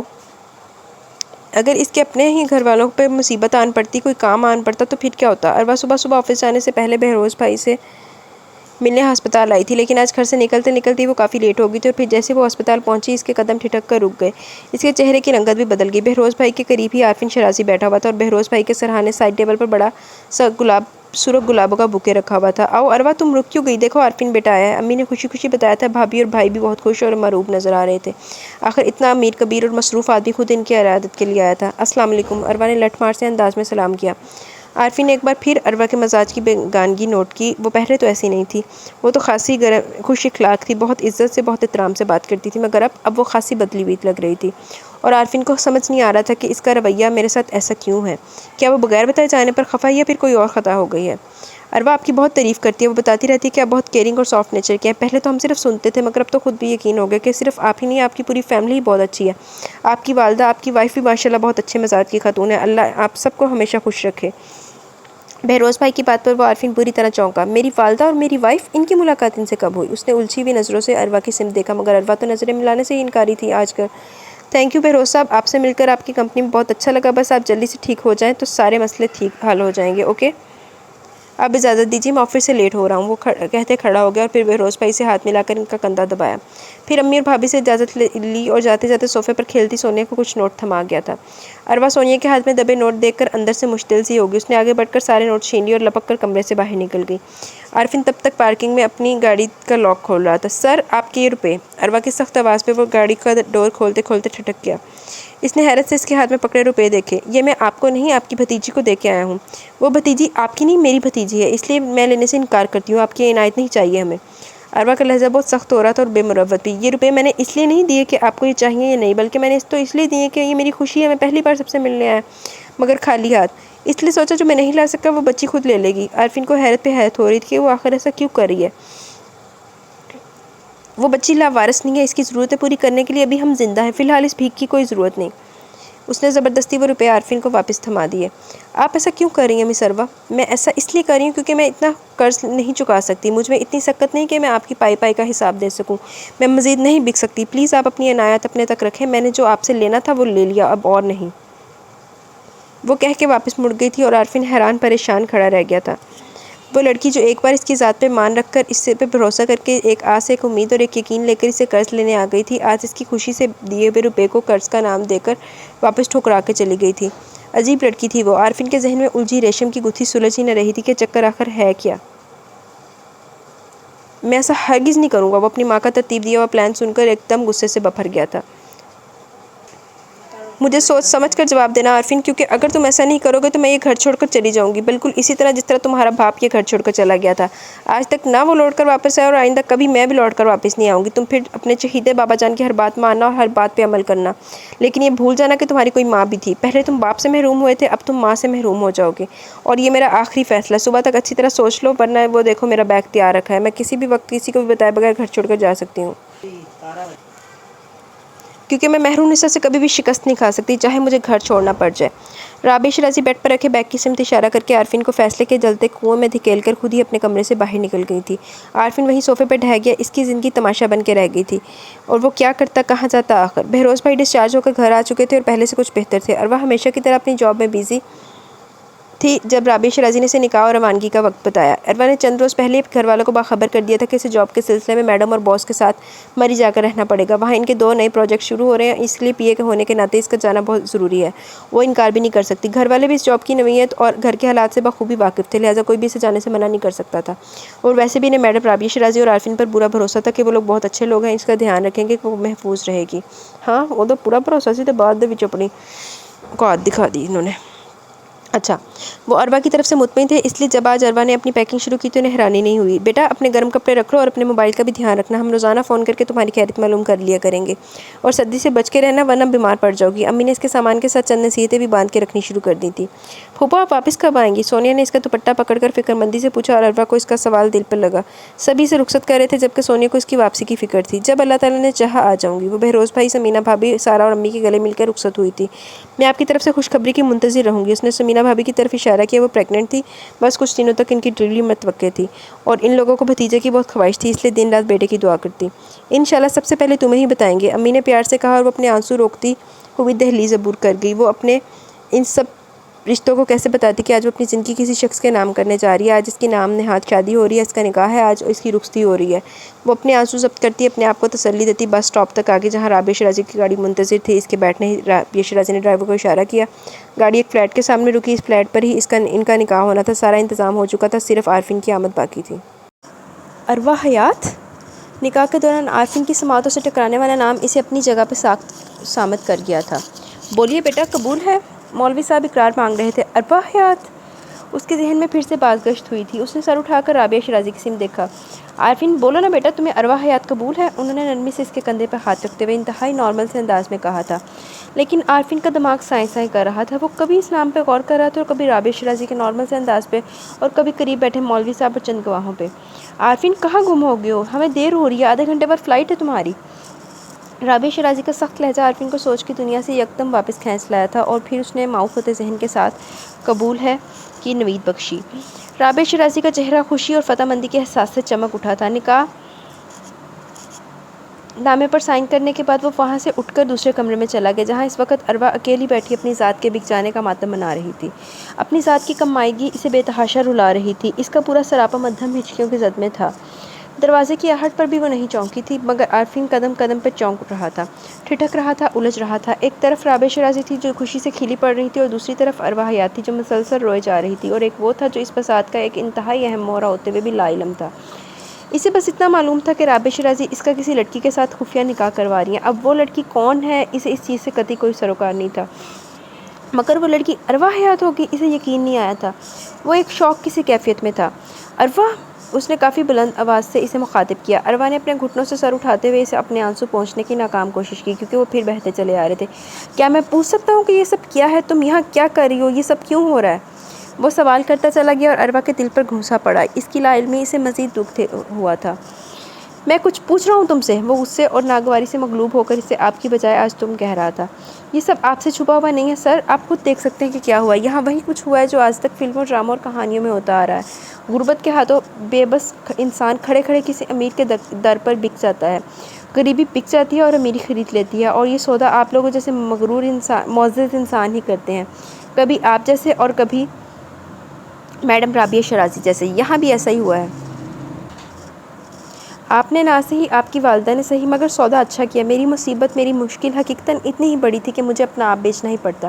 آپ کی والدہ نہ ملتی تو کوئی اور خریدار مل جاتا، وہ تلخی سے کہتی، بے دردی سے اپنے آنسو پہنچ کر بیڈ سے کھڑی ہوگی۔ لیکن عارفین کے آس پاس دھماکے ہو رہے تھے۔ اس کے ذہن کی الجھی ہوئی ساری گتھی سلجھنے لگی۔ ارواح کا عارفین سے رابطہ کرنے کے چکر میں اس کے گھر جانا، اور پھر وہاں رابعہ شیرازی کے جال میں پھنسنا، پھر بہروز حیات کا اس کی والدہ اور اس کی وائف کی تعریف کرنا، یقیناً وہ دونوں بہروز حیات کی نظروں میں اچھا بننے کے لیے اس کی عیادت کرنے بھی گئی ہوں گی۔ پھر ارواح کا اکھڑا اکھڑا مزاج اور سونیا کو دیے ہوئے روپے واپس کرنا، رفتہ رفتہ سب کچھ ایک ترتیب سے ذہن میں سماتا چلا گیا، مگر اب دیر ہو چکی تھی۔ نہ وہ کچھ کر سکتا تھا اور نہ ہی ارواح آزاد ہو سکتی تھی۔ ان کی ڈور اب رابعہ شیرازی کے ہاتھ میں تھی، اور رابعہ شیرازی اس وقت عارفین، ارواح اور زویلہ کو مری جانے کے لیے رخصت کرنے کو تیار کھڑی تھی۔ ڈرائیور سامان گاڑی میں رکھ چکا تھا، بس ان کے چلنے کی دیر تھی۔ سفر کے دوران جہاز میں بھی وہ تینوں اپنی اپنی سوچ میں گم، بے حد خاموش ہی رہے۔ کسی نے ایک دوسرے سے کچھ کہنا تو دور کی بات، بلکہ دیکھنا بھی گوارا نہیں کیا۔ اپنی ذات کے دائرے میں قید تھے سبھی، کوئی دکھی تھا، کوئی پشیمان تھا، اور کوئی مطمئن بیٹھا تھا۔ جس طرح ارواح کا دکھ اس کے چہرے سے نظر آ رہا تھا، اسی طرح عارفین کی پشیمانی بھی چہرے سے واضح دکھا رہی تھی، مگر ان دونوں سے ہٹ کر زویلہ خاصی مطمئن تھی۔ اسے ان لوگوں کے ساتھ محض کچھ عرصہ ہی مری رہنا تھا۔ جیسے ہی ارواح کی طرف سے بچے کی نوید ملتی، زویلہ کا ارادہ انگلینڈ چلے جانے کا تھا، کیونکہ انہوں نے بابا جان کو یہی بتایا تھا کہ زویلہ انگلینڈ جا رہی ہے اور وہاں جا کر علاج کروانا چاہتی ہے، جس پہ بابا جان بہت خوش ہوئے، اور پلان کے مطابق زویلہ نے انگلینڈ سے تبھی واپس آنا تھا جب ارواح کے ہاں بچہ ہو جاتا، کیونکہ اگر زویلہ بھی مری میں رہتی تو ہو سکتا تھا کہ جھوٹی پریگننسی کی خوشخبری سن کے بابا جان بھی زویلہ سے ملنے کے شوق میں مری چلے آتے۔ لہٰذا پہلے سے یہ کہہ دیا گیا کہ زویلہ انگلینڈ جانے والی ہے۔ سر گھر آ چکا ہے۔ ایک بہت ہی خوبصورت کاٹیج کے سامنے گاڑی روک کر ڈرائیور نے اسے متوجہ کیا تھا، کیونکہ عارفین حال میں موجود نہیں تھا، کہیں اور پہنچا ہوا تھا۔ عارفین کہاں گم ہے؟ زویلہ نے گاڑی سے اترتے ہوئے خاصے زور سے اس کا کندھا ہلایا، اور وہ برے طرح چونکتے ہوئے حواسوں میں واپس لوٹا۔ اس نے فوراً پلٹ کر پیچھے دیکھا، ارواح بھی اپنی سیٹ پر جمی بیٹھی تھی، اس کے حواس بھی موجود نہیں تھے۔ میڈم آپ بھی آ جائیں، زویلہ نے گاڑی کے اندر جھانک کر غصے سے کہا تھا، اور اپنے دھیان سے گڑبڑاتے ہوئے فوراً گاڑی سے اتر آئی۔ عارفین ان دونوں سے پہلے ہی اندر جا چکا تھا۔ ڈرائیور سامان اندر پہنچا دو، زویلہ نے چاہتے ہوئے حکم جاری کیا تھا۔ جی میڈم۔ ڈرائیور فوراً سامان نکالنے میں لگ گیا۔ عارفین نے اپنا یہ ذاتی کاٹیج پچھلے سال ہی ڈیزائن کیا تھا، لیکن مصروفیت کی وجہ سے اتنا ٹائم ہی نہیں ملا کہ وہ یہاں آ کر چند دن رہ لیتا۔ بس پچھلے دنوں گھر سے بغیر بتائے ہوئے نکلا تو یہاں آ گیا، اور وہ 2 ہفتے اس نے بہت ریلیکس گزارے، لیکن تب اسے یہ اندازہ ہرگز نہیں تھا کہ چند دن بعد وہ اپنی 2 عدد بیویوں کے ہمراہ یہاں رہنے کے لیے آ جائے گا۔ وہ تو باتوں باتوں میں جب اس نے رابعہ شیرازی کو بتایا کہ وہ ایک پروجیکٹ کے سلسلے میں مری کچھ عرصہ رہنے کے ارادے سے جا رہا، تو انہوں نے فوراً اپنے شاطرانہ دماغ کو استعمال میں لاتے ہوئے پورا پلان ترتیب دے ڈالا تھا، اور اس پلان میں کیا کچھ ہو گیا تھا یہی سوچ کر عارفین کو وحشت ہونے لگی۔ سر یہاں سامان رکھ دوں؟ عارفین اپنے بیڈ روم کے صوفے پر آڑا ترچھا لیٹا تھا جب اپنے سامان کے ساتھ ایک اور بیگ دیکھ کر چونک گیا۔ کیونکہ وہ بیگ یقیناً زویلا کا نہیں تھا۔ زویلا جب گھر سے نکلی تھی اس کے ساتھ سلور کلر کا اٹیچی بیگ تھا اور وہ اپنے ہمراہ کی سیٹ ٹی وی آئی تھی، تو گویا یہ بیگ عربا کا تھا۔ عارفین کے اعصاب مزید شل ہو گئے۔ یہ بیگ میرا نہیں ہے، یہ ساتھ والے کمرے میں رکھ دو۔ اس نے ڈرائیور کو وہ بیگ رکھنے سے منع کر دیا۔ نہیں، یہ بیگ یہیں رہے گا اور اس بیگ کے ساتھ ساتھ اس بیگ کی مالک بھی یہیں رہے گی۔ یہ میرا نہیں بلکہ مام کا آرڈر ہے۔ ڈرائیور کی عقب سے زویلا نمودار ہوئی اور زویلا کے پیچھے وہ بے بس کھڑی تھی۔ زویلا پلیز بس کرو، میرا دماغ پھٹ جائے گا، میں پاگل ہو جاؤں گا۔ وہ کن پٹی پہ ہاتھ رکھتے ہوئے چیخ پڑا تھا اور زویلا ہلکے سے مسکرائی تھی۔ آپ خواہ پاگل ہو رہے ہیں، مجھے دیکھیے، میں تو اپنی سوتن کو ہنسی خوشی قبول کر رہی ہوں اور آپ کے پاس چھوڑ کر جا رہی ہوں، میرے ظرف کی داد دیجیے۔ زویلا نے اپنے آپ کو خود سراہا۔ یہ تمہارا ظرف نہیں، تمہاری کمینگی ہے، تمہارا مطلب ہے، تمہاری غرض ہے اس میں۔ آج اگر اس لڑکی سے میں اپنی مرضی سے کر کے لایا ہوتا نا شادی، تو پھر میں دیکھتا کہ تمہارے ظرف کی حد کتنی ہے۔ تم مجھے داد دو کہ میں یہ سب کچھ برداشت کرتا چلا آ رہا ہوں۔ وہ بے حد تلخی سے بات کر رہا تھا۔ جب برداشت ہی کرنا تو پھر اتنا غصہ کیوں کر رہے ہیں؟ آپ کی نئی نئی شادی ہوئی ہے، انجوائے کریں۔ وہ انتہائی بے نیازی سے کہتے پلٹ کر دروازے تک چلی گئی، لیکن باہر نکلتے نکلتے اس نے ایک بار پھر پلٹ کر دیکھا۔ عربا بے بس اور لاچار سی کشمکش میں کھڑی تھی۔ اور میڈم، آپ بھی ذرا ذہن نشین کر لیں کہ یہ آپ دونوں کا مشترکہ بیڈ روم ہے، آپ دونوں نے ایک ساتھ رہنا ہے، کوئی نخرہ کوئی ڈھکوسلا نہیں چلے گا یہاں۔ وہ تکیہ انداز سے کہہ کر دروازہ بند کر کے چلی گئی اور وہ دونوں قربانی کے جانور کی طرح اپنی اپنی جگہ پر بندھے رہ گئے۔ عارفین یار ویسے ایڈی بھی کی بے بسی ہو گئی۔ ان دونوں کی ساری رات آنکھوں میں گزری تھی۔ عارفین اتنی شدید سردی کے باوجود ٹیرس پر کھڑا رہا اور عربا اتنی تھکن اور ذہنی ٹینشن کے باوجود یک ٹک بیڈ سے ٹیک لگائے ہوئے بیٹھی رہی۔ نہ اس نے پلک جھپکی تھی اور نہ وہ سو پایا تھا۔ اذیت کا دریا دونوں طرف برابر بہہ رہا تھا اور اس دریا میں وہ دونوں ایک ساتھ ڈوبے ہوئے تھے۔ سانس دونوں کی بند ہو رہی تھی، مگر زندہ رہنا اور زندگی جینا دونوں کی مجبوری تھی۔ لہٰذا صبح ہونے تک وہ دونوں اپنے اپنے دل کو، اپنے اپنے دماغ کو سمجھانے اور تسلی دلاسا دینے میں لگ گئے۔ جب اتنا بڑا قدم اٹھایا تھا تو پھر اب آگے بھی بڑھنا تھا، کیونکہ پیچھے مڑنے کا اب نہ تو کوئی راستہ تھا اور نہ ہی کوئی وقت۔ سو بہتر یہی تھا کہ وقت کے سانچے میں ڈھل کر سب کچھ درگزر کر دیا جاتا، کیونکہ ہونا تو وہی تھا جو ہو چکا تھا، اور جو ہو چکا تھا وہ بدل نہیں سکتا تھا، اور جن میں کچھ بدلنے کی سکت اور جرأت ہی نہیں تھی وہ سوچ سوچ کر پاگل کیوں ہو رہے تھے بھلا۔ اور یہی سوچ کر عربا نے اپنے اعصاب کنٹرول کر لیے تھے اور دل پر بھاری پتھر رکھتے ہوئے اٹھ کھڑی ہوئی۔ فجر کی اذان ہو چکی تھی، نماز کا وقت نکلا جا رہا تھا، اسے سب کچھ بر وقت سنبھالنا تھا۔ نماز کے بعد اس نے اپنے رب سے گڑ گڑا کر اپنے لیے حوصلہ، صبر اور سکون مانگا اور بہتری کی دعا کی تھی۔ صبح ناشتے کے لیے زویلا نے ملازمہ کو بلانے بھیجا تھا اور عربا چپ چاپ خاموشی سے اٹھ کر ملازمہ کے ساتھ ہی نیچے آ گئی، لیکن عربا کو یہ نہیں پتا تھا کہ اسے اب لمحہ لمحہ امتحان سے گزرنا ہوگا۔ جیسے وہ نیچے آئی، زویلا نے سر تا پا سے کھوجتی ہوئی نظروں سے دیکھا اور ان نظروں میں کیسی کھوج تھی یہ دیکھ کر عربا کٹ کے رہ گئی۔ اف، اس بارے میں تو میں نے سوچا ہی نہیں۔ اسے زویلا کی نظروں نے بہت کچھ باور کروا دیا۔ لگتا ہے اپنی مظلومیت کا خوب دل کھول کر روگ منایا ہے، خوب دھوم دھام سے ماتم کیا ہے ساری رات۔ زویلا کچھ کہنے سے باز نہیں آئی، جبکہ عربا کی گردن اور نظریں جھکی ہوئی تھی۔ وہ کچھ بھی کہنے کے قابل نہیں تھی، آخر وہ کہتی بھی کیا؟ میڈم عربا حیات، آپ کو یہاں بیاہ کر لائے ہیں تو کسی مقصد کے لیے، محض انجوائے کرنے نہیں آئے۔ آپ ایک بار پھر کان کھول کر سن لیں، عارفین آپ کا شوہر ہے اور آپ اس کی بیوی ہوتی ہیں آج کل، اور میاں بیوی دور دور نہیں رہتے، سمجھی آپ؟ زویلا کی باتیں سن کر عربا کا جی چاہا کہیں ڈوب کے مر جائے یا پھر زمین پھٹے اور اس میں سما جائے، کیونکہ سامنے اس کاٹیج کے ڈرائنگ روم میں بنی لکڑی کی سیڑھیوں پر عارفین کھڑا تھا اور زویلا کی گفتگو کے معنی بآسانی سن بھی رہا تھا اور سمجھ بھی رہا تھا۔ وہ لاکھوں کی رقم تمہارے جسم کے لیے دی ہے،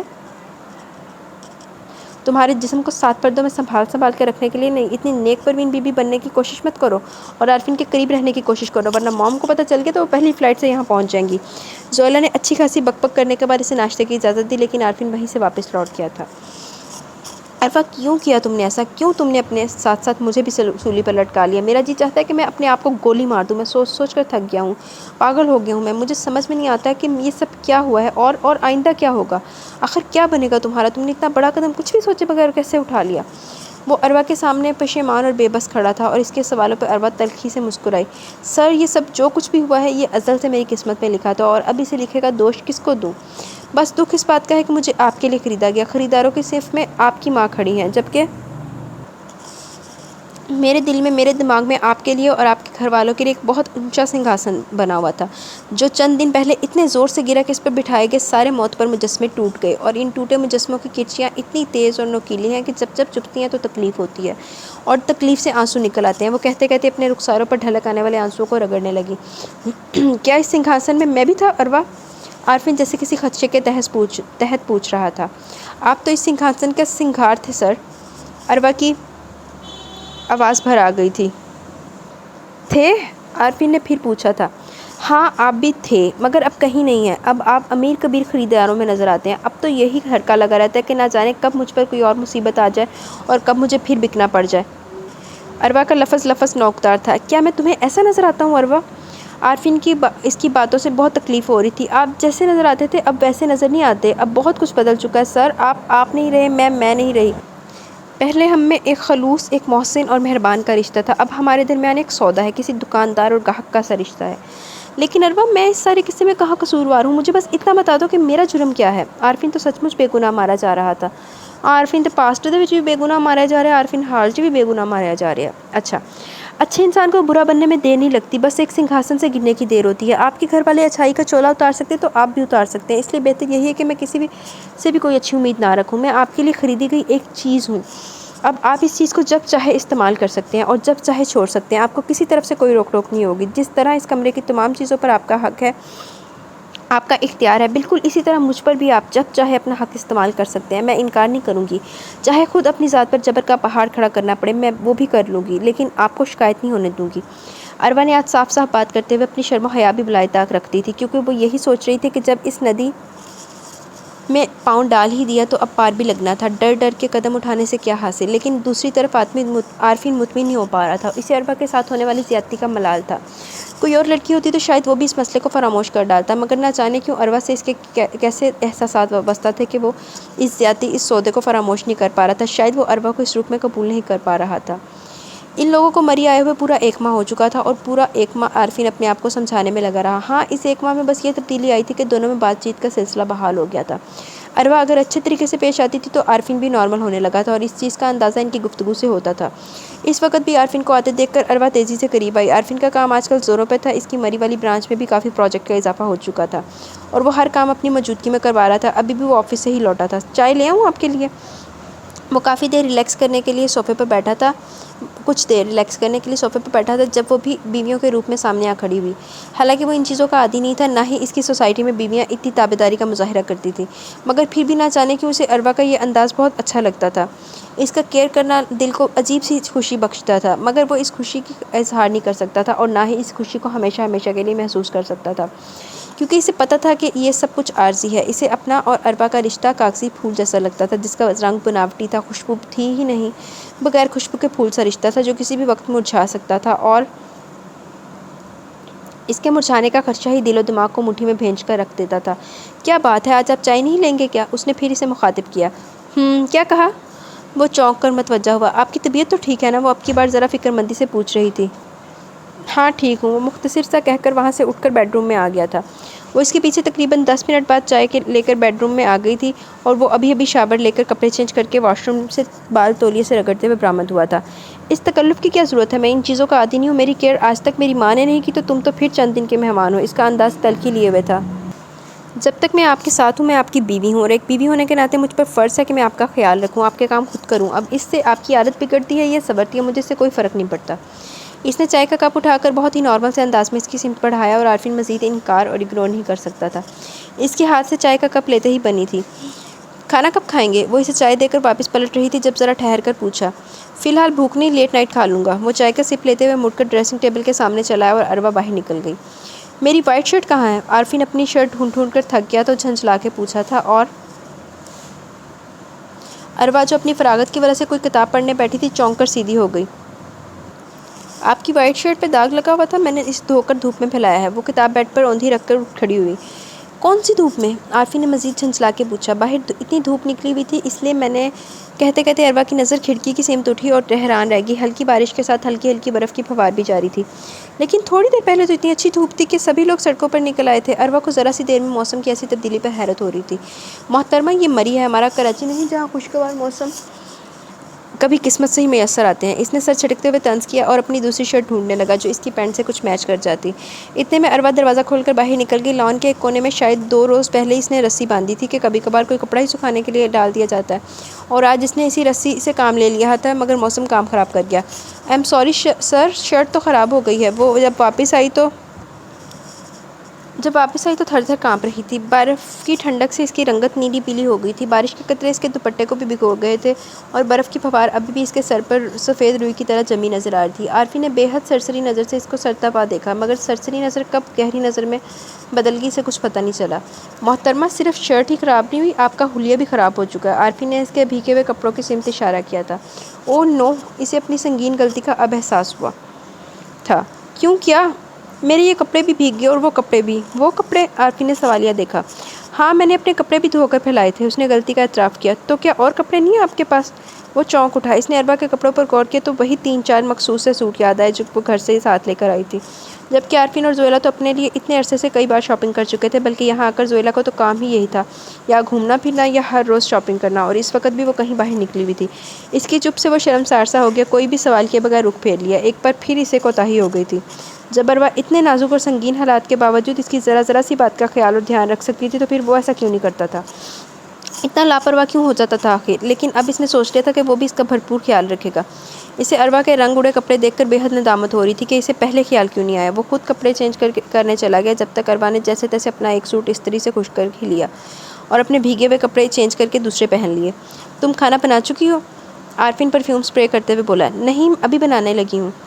اروا کچن میں جانے کی تیاریوں میں تھی۔ نہیں، آج رہنے دو، آج ہم باہر سے کھانا کھائیں گے، وہ اپنا والیٹ اٹھا کر جیب میں رکھتے ہوئے بولا تھا۔ لیکن باہر سے کیوں؟ اروا حیرانی سے بولی۔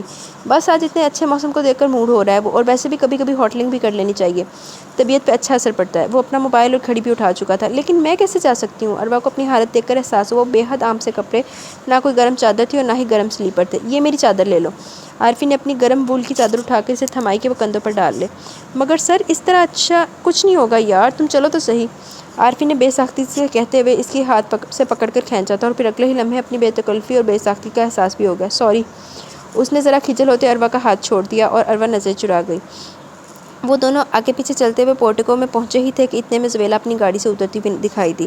اوہ ہو جناب، آج کہاں کی تیاریاں ہیں؟ زویلہ نے انہیں ایک ساتھ دیکھ کر معنی خیز خوشگواریت کا اظہار کیا۔ اروا کا چہرہ جھک گیا۔ بس آج مال روڈ پہ گھومنے کا موڈ ہو رہا ہے۔ عارفین گاڑی کا ڈور کھولتے ہوئے لاپرواہی سے بولا۔ اوہ، یعنی شاپنگ کرنے کا ارادہ؟ بالکل شاپنگ کا ارادہ ہے۔ اس نے اس بات پہ سر ہلایا اور اروا کو گاڑی میں بیٹھنے کا اشارہ کیا۔ اچھا ارادہ ہے، اوکے، انجوائے یور سیلف۔ زویلہ مسکراتی ہوئی اندر چلی گئی اور عارفین ایک پل کے لیے یہ سوچنے پر مجبور ہو گیا کہ کیا بیویاں زویلہ جیسی بھی ہوتی ہیں، جو اپنے شوہر کو دوسری عورتوں کے ہاتھوں سونپ کر اس کے ساتھ دیکھ کر خوش ہوتی ہیں؟ کوئی اور وقت ہوتا تو وہ مزید سوچتا، مگر اروا کا خیال کرتے ہوئے اس نے سر جھٹک دیا اور گاڑی باہر نکال لی تھی۔ عارفین اس کی چپ اور اداسی دور کرنے کی غرض سے اس کے گھر والوں کا ذکر چھیڑ لیتا تھا اور وہ ذرا دیر کے لیے کچھ بہل جاتی تھی۔ اس وقت بھی وہ باتیں کرتے کرتے شاپنگ کرنے نکل آئے تھے، اور رفتہ رفتہ عارفین نے ڈھیر ساری شاپنگ کر ڈالی۔ سر پلیز بس کریں، اتنا سب کچھ لینے کی کیا ضرورت ہے؟ اروا اسے روکنے لگی اور وہ اتنی شاپنگ دیکھ کر بوکھلا گئی تھی۔ یہ سب تمہاری ضرورت کی چیزیں ہیں، جب گھر جا کر استعمال کرو گے تو پھر تمہیں اندازہ ہوگا کہ تمہیں ان کی کتنی ضرورت تھی۔ اس نے اس کے لیے کاسمیٹکس کی بھی کافی چیزیں لی تھیں، اور کچھ چیزیں اس نے وہ بھی خریدی تھی جن کو دور سے ہی دیکھ کر اروا شاپ میں داخل ہی نہیں ہوئی تھی۔ اس کا چہرہ سرخ ہو گیا اور ہتھیلیوں میں پسینہ پھوٹ نکلا۔ چلو کچھ کھا لیتے ہیں، کافی بھوک لگ رہی ہے۔ وہ شاپنگ بیگ سنبھال کر والیٹ جیب میں رکھ ڈالتے ہوئے باہر آیا تو اروا نے اسے دیکھنے سے بھی گریز کیا۔ عثمانیہ ریسٹورنٹ تک وہ دونوں چھتریوں کا سہارا لے کر پیدل چلتے ہوئے آئے تھے۔ بارش کی بوندوں میں تو کمی آ گئی تھی، مگر برف کی پھوار ابھی بھی ہمس تھی۔ ان کی واپسی رات دیر گئے ہوئی اور تب تک زویلہ سو چکی تھی۔ اسے کچھ پتہ نہیں چلا کہ وہ کیا کچھ لے کر آئے اور آتے سمے اتنے تھکے ہوئے تھے کہ بیڈ پر گرتے ہی نیند آ گئی، حالانکہ جسم سون ہو رہا تھا۔ وہ عارفین جس نے پہلے روز سے اروا حیات کو کبھی بھی نہ چھونے کا عہد کر رکھا تھا، اب وہ اپنے عہد سمیت متزلزل ہو چکا تھا۔ اس کا دل، اس کا دماغ، اس کی سوچیں، اس کی دھڑکنیں اسے کئی نئی راہ پہ ڈال رہی تھیں، اور وہ بیٹھے بٹھائے ایک نئی ڈگر پر چل نکلا تھا۔ اروا کے حوالے سے اس احساسات اور جذبات میں کافی زیادہ تبدیلی آ گئی تھی۔ وہ اپنے رشتے کے کچے رنگ کی بجائے ایک پکا رنگ دینا چاہتا تھا، اور اس حوالے میں اس نے بہت کچھ سوچ لیا تھا۔ اس لیے آج کل وہ کچھ فریش اور ہلکا پھلکا محسوس ہو رہا تھا، اور اس کے موڈ کی خوشگواریت اروا کے علاوہ بھی سبھی نے محسوس کی۔ اس وقت وہ اپنے کمرے کے ٹیرس میں 2 کرسیاں ڈالے بیٹھے ہوئے تھے اور برف باری کا منظر انجوائے کر رہے تھے، ساتھ ساتھ ہلکی پھلکی باتیں بھی جاری تھیں۔ اس موسم میں سب سے زیادہ ضروری چیز ہوتی ہے چائے، اور وہ ہمارے پاس ہے ہی نہیں، اس لیے آپ ویٹ کریں، میں ابھی چائے لے کر آتی ہوں۔ اروا مسکراتے ہوئے کہہ کر یکدم اٹھی کھڑی ہوئی، مگر عارفین نے ہاتھ بڑھا کر اس کے ہاتھ تھام لیے تھے۔ اس کے مضبوط ہاتھ کی پرحدت گرفت کا لمس کچھ اور ہی کہہ رہا تھا، جس پر اروا کا دل سکڑ کر سمٹا تھا۔ بیٹھ جاؤ، اس موسم میں صرف چائے ہی نہیں ضروری ہوتی، ایک دوسرے کا ساتھ اور قربت بھی بہت معنی رکھتی ہے۔ چائے تو بعد میں بھی مل سکتی ہے، مگر احساس کے لمحے دوبارہ ہاتھ نہیں آتے۔ اس نے اروا کا ہاتھ چھوڑے بغیر اسے واپس چیئر پر بٹھا دیا اور اروا کی جیسے کوفتے کوئی آئی منجمد سی ہو کے رہ گئی۔ اس وقت میرے ہاتھ میں چائے کا کپ نہیں بلکہ تمہارا ہاتھ دلکش لگ رہا ہے، اور اس موسم کی ساری رنگینی، سارا لطف تمہارے اس خوبصورت ہاتھ کے لمس میں سمٹ آیا ہے۔ اب تم بتاؤ، کیا میں اس ہاتھ کو چھوڑ کر ایک بے جان کپ کی کیسے خواہش کر لوں؟ عارفین اور اروا کی کرسیاں ایک دوسرے کے آمنے سامنے بچھی ہوئی تھی، دونوں روبرو بیٹھے تھے، اور اس کا ہاتھ وہ اپنے دونوں ہاتھوں میں دباتے بغور اس کی مخروطی انگلیوں اور ترچے ہوئے ناخنوں کو دیکھ رہا تھا۔ تمہارے ہاتھ بہت خوبصورت ہے اروا، اگر کبھی اس ہاتھ پہ میں اپنا دل رکھ دوں تو کیسا لگے گا؟ وہ اس کی شفاف گلابی ہتھیلی پھیلاتے ہوئے بولا۔ اروا نے چونک کر اسے دیکھا تھا۔ بولو نا اروا، کیا میں اس ہاتھ پہ اپنا دل رکھ سکتا ہوں؟ اب کی بار اس کے لہجے میں بے قراری سمٹ آئی تھی۔ سر، میرے اس ہاتھ کی اتنی اوقات کہاں کہ اس پر کوئی اپنا دل رکھ دے۔ یہ ہاتھ ایک غریب مفلس لڑکی کا ہاتھ ہے، یہ ہاتھ بہت سے لوگوں سے بھیک مانگ چکا ہے، بہت حقیر ہے، اور آپ… وہ کچھ کہتے ہوئے چپ ہو گئی تھی۔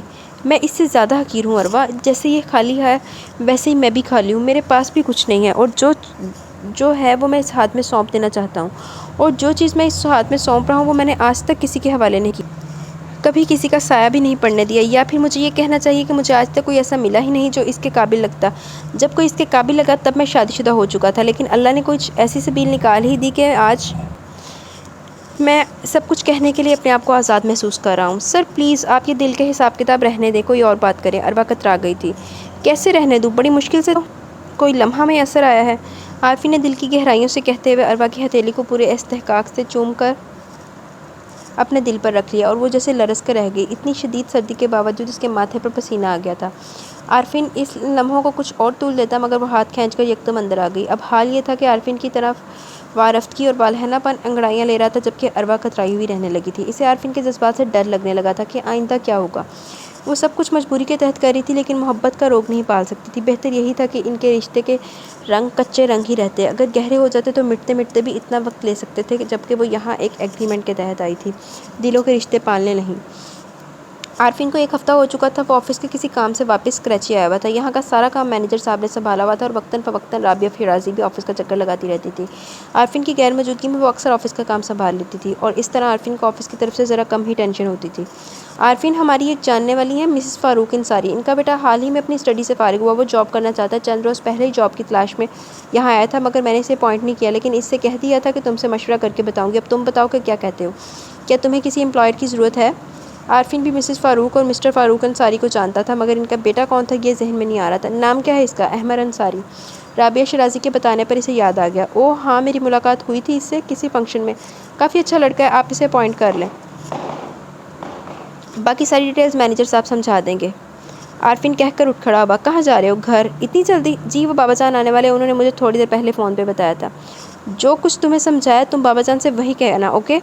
ان کی تاکید پر وہ کچھ بھی کہے بغیر باہر نکل آیا تھا۔ تھوڑی دیر بعد وہ گھر پہنچا تو بابا جان اس سے پہلے آئے بیٹھے تھے۔ اتنے دنوں بعد پوتے کو دیکھ رہے تھے، لہٰذا بازو پھیلا دیے تھے، اور وہ بھی خاصی گرم جوشی سے ملا تھا۔ کیسے ہیں آپ، اور بی بی جان کی طبیعت کیسی ہے؟ اور مہنونسا آنٹی بھی ٹھیک ہے نا؟ وہ فرداً سب کا پوچھ رہا تھا۔ اللہ کا کرم ہے بیٹا، سب اچھے حال میں ہیں، تم اپنی سناؤ، زویلا کیسی ہے؟ بابا جان کی تان آخرکار زویلا پر ہی آ کر ہی ٹوٹتی تھی۔